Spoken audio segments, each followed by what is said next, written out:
If you find yourself thinking derogatory thoughts like, I'm disgusting, nobody's ever going to love me, I don't deserve great things, etc., understand that that's not something you came up with on your own. If you wake up each day and you're like, man, I'm disgusting, I don't deserve to be loved, you were taught that from somewhere. You took it on from your environment. Somewhere, not that you need to know where, somebody, told you that you were this way, and then eventually you bought in, you took it on.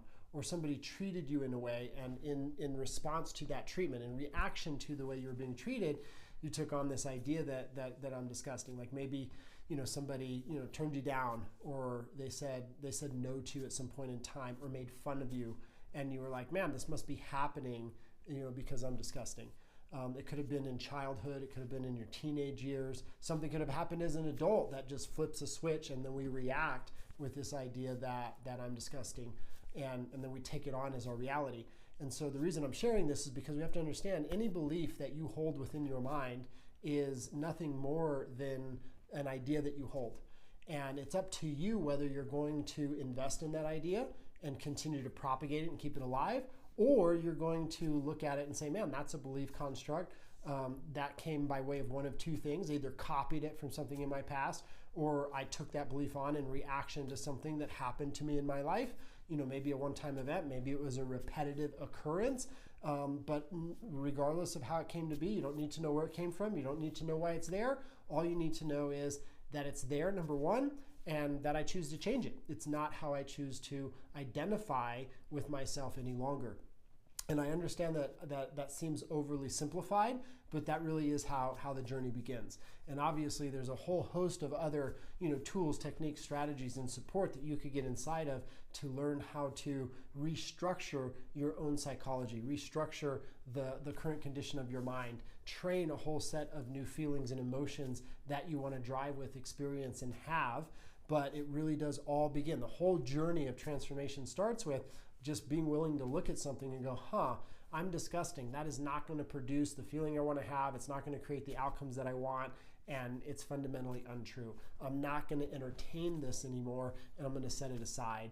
And what I'm going to start to take on is, hey man, I'm capable, or I deserve X, as every other human being does, and get clear on what is it that you're going to start to adopt in place of the idea that I'm disgusting and nobody's going to love me, as an example. Like, what's the thing you're going to propagate in the mind as the new belief construct that you deserve to know, have, and essentially drive with.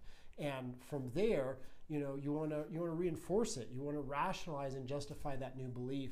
And the point is, like when it comes to beauty or attraction, that's all it truly is. Like we always hear, like it's in the eye of the beholder.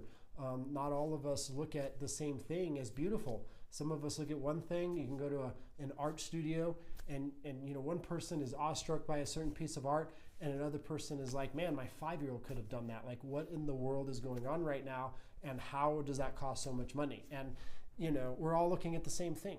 And so give yourself reasons and rationalizations and justifications that reinforce the way you want to feel about yourself, and the identity that if you take on this identity for yourself was going to take you to the experience you want to have and the life that you want to create, because all of us have destructive or thought constructs or beliefs that could potentially get in our way. And the question is not, is this real or is it true? Is this valid? What's important is not where it came from, but what is important is, am I willing to change it? And am I willing to take the steps to train and develop the psychology, the mindset, the emotional patterns, train my nervous system so that I can evolve into the person that I want to become and create the life that I aspire to create. Because everybody struggles with something negative in the mind, something demeaning in the mind, something diminishing in their own mind. And so it's not a matter of, do we have this in the mind or do we not? We all have it. We all have our versions of disgusting, if you will. The real question is, are you ready to do something about it? And are you willing to train the tools and the tactics and the strategies that are going to create an impeccable psychology, an empowered mindset, a vibrant emotional experience for yourself, and a really powerful nervous system? Because if you're committed to that process, you can create yourself and build yourself into just about anybody that you want to become and create whatever life it is that you aspire to. And so give yourself permission to stop investing in such thoughts that diminish you, and give yourself permission, even though it'll be awkward and strange and weird, to start investing in the thoughts that are going to uplift you, expand you, and reinforce who it is you want to become.